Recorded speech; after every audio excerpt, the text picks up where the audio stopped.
Welcome to part 6 of my video series on the United States effed up abuse pattern featuring China and Chinese immigrants. If you missed parts 4 and 5 of this video series, here is a brief recap.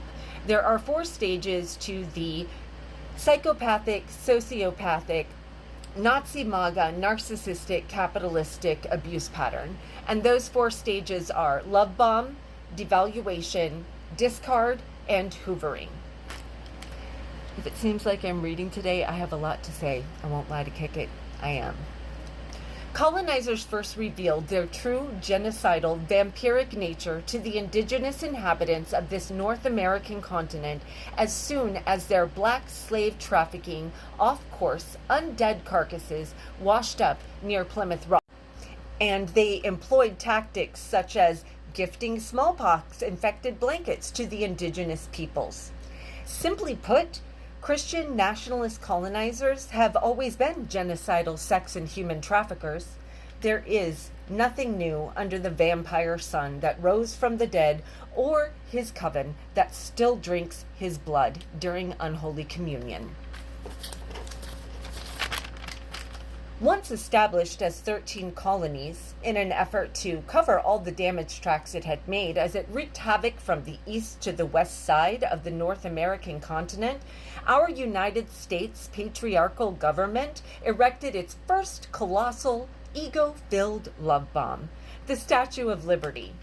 The self-idolizing inscription thereon says, "Give me your tired, your poor, your huddled masses yearning to breathe free, the wretched refuge of your teeming shore. Send those, the homeless, tempest-tossed, to me. I lift my lamp beside the golden door."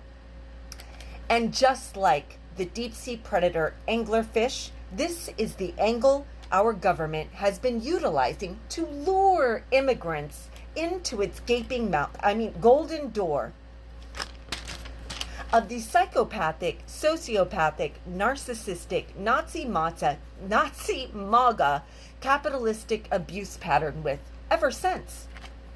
The first known and recorded instance we have of none other than the Republican Party utilizing the slogan everyone wants to blame Hitler for actually vastly predates Hitler's genocidal monkey see, monkey do terrorism by about half a century.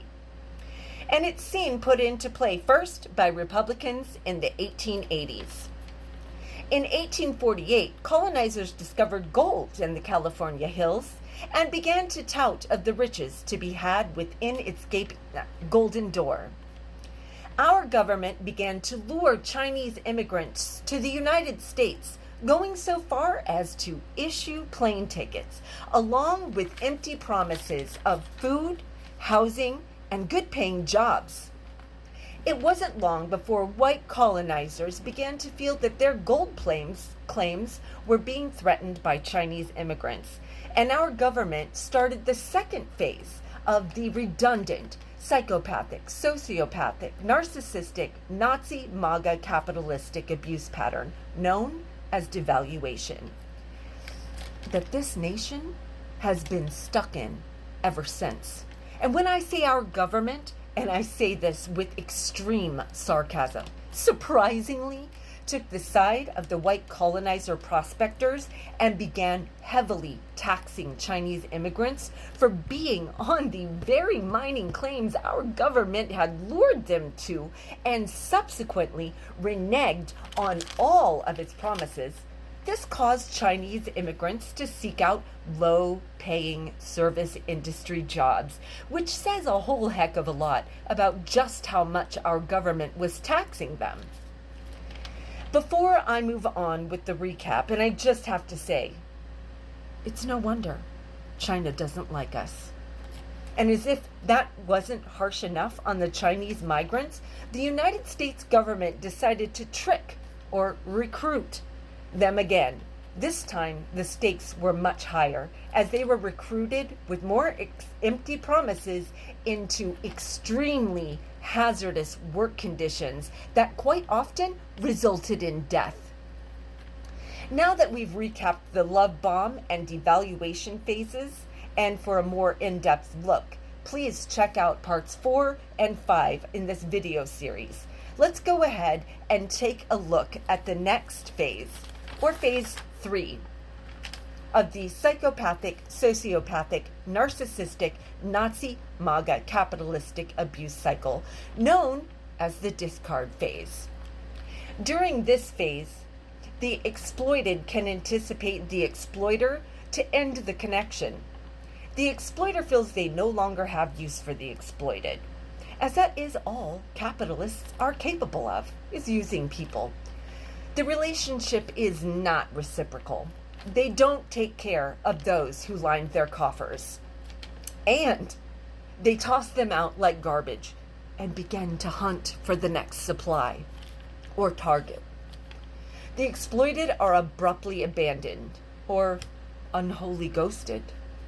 According to the Weird History YouTube channel, one can see just how weak the U.S. capitalistic base really is upon examining the United States government's tendency to play the dividing race card that fortifies its empire with an ever-crumbling foundation. As you can see in the disparity in pay and cruel labor conditions, such as being whipped by Irish foremen for not working hard enough or fast enough, which caused the extremely undervalued Chinese immigrants to go on strike in 1867. When they demanded increased wages, shorter workdays, an end to the practice of whipping and the workplace, the Central Pacific Railroad construction director, Charles Crocker, did the equivalent of ghosting as he stopped shipping food to the Chinese laborers, refused to negotiate, and imposed fines. He even went so far as to use police brutality, just as we are still seeing it put into play today, in an effort to intimidate workers. Despite the strike demands being more than fair, as the wage increases requested by the Chinese railroad workers still weren't as much as the Irish foremen were making. And who wouldn't want being whipped while working to stop? If you think the struggle is real now, just wait until the Christian nationalist tendency to backslide and undo whatever slight progress we've made has us all being subject to whipping while working grueling hours of 60 or more per week. This series endeavors to make a case for immediate socialism or suffer the consequences of communism under a dictator regime. That's 10,000 times worse than y'all imagine China's communism to be, as I plan, if need be, to show just how many non-white immigrants this pathetic government has exploited since its rotten to the core foundation began to crumble. You heard it here, folks. The Chinese migrant railroad worker strike of 1867 resulted in discard and abandonment. And by 1880, Republicans began to utilize the Make America Great Again shibboleth to cover their otherwise disgraceful foundation, as though someone else had ruined it. Did I say that right? Shibboleth? MAGA is just a catchphrase attempt at the fourth and final stage of this psychopathic, sociopathic, Nazi MAGA, or shall I say MAGA Nazi, Hitler definitely monkey did, abuse pattern modeled for him by the greatest nation. Who wants to make it great again? Not me. We either take off the chains of capitalistic bondage right now, collectively, accept the big girl panties of socialism and pull them up, or suffer the consequences of communism under dictatorship in-game that follows the unmitigated late-stage capitalism we are in.